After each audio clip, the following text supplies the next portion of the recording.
In this question, if function f of x and g of x are continuous in closed interval a comma b and differentiable in open interval a comma b, so that there will be at least one c belongs to a comma b such that f of a f of b और g of a g of b एक determinant है equivalent to b minus C of F of A G of A F dash C और G dash C के equivalent है। तो यहाँ से देखो, यहाँ पे जब भी ऐसा दे रखा है तो एक तो हिंट मिल रहता है कि एलएमबीटी लगाना है या तो रोलर्स लगाना है। तो रोलर्स तो लगेगा नहीं, तो यहाँ पे एलएमबीटी का यूज़ करने के लिए हम लोग को एक फंक्शन एज्यूम करना पड़ेगा, राइट। तो यहाँ पे देखो, ये जो है ये वाला पार्ट को डिफ्रेंशिएट किया गया है, इसमें कोई चेंजेस नहीं है, ठीक है।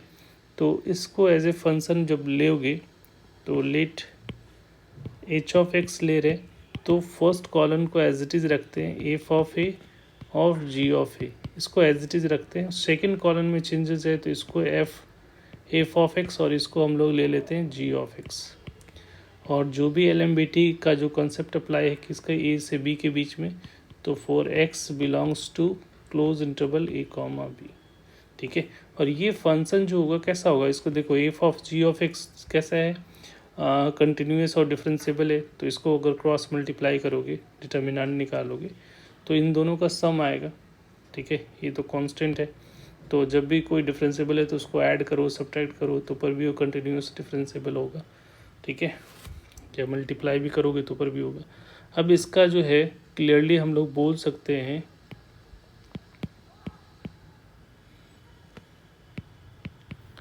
h of x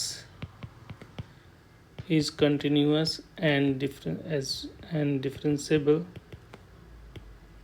in closed interval a to b। तो यहाँ पे यूजिंग एलएमबीटी, तो एलएमबीटी हम लोग लगा सकते हैं। अगर ये दो कंडीशन है, कंटिन्यूस है डिफरेंशिएबल है पार्टिकुलर इंटरवल में, तो उसके ऊपर हम लोग एलएमबीटी अप्लाई कर दोगे।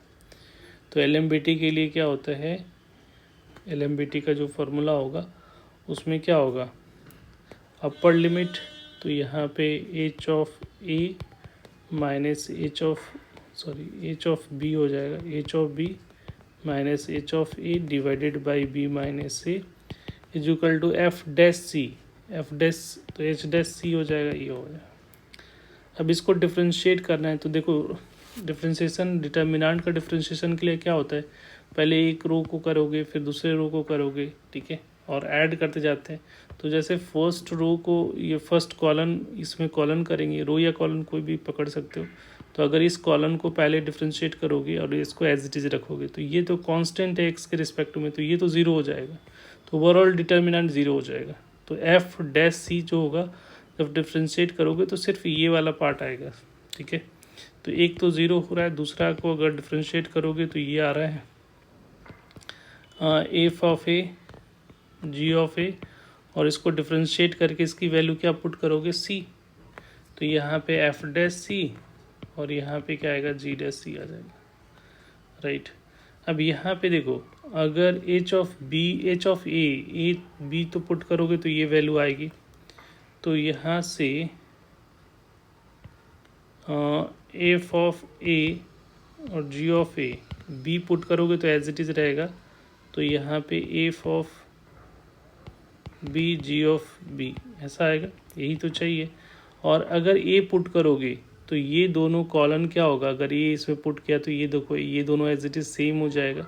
तो अगर कोई रो आइडेंटिकल हो जाता है, ठीक है, और ये भी आइडेंटिकल, ये भी ए हो जाएगा, तो दोनों रो आइडेंटिकल हो जाएगा, तो इसकी डिटर्मिनेंट की वैल्यू क्या हो जाएगी, ज़ीरो हो जाएगी, ठीक है। तो ये ज़ीरो हो जाएगा और ये बी माइनस सी, और यहाँ पे एज इट इज़ इसको लिख रहे हैं, ठीक है। अब इसको क्रॉस मल्टीप्लाई करोगे तो तुम्हें जो है F of A G of A, F of B G of B का determinant is equal to B minus A into F of A G of A F dash C और G dash C, ये value हमें दिख रहा है और यही proof करना था, ठीक है। Thank you.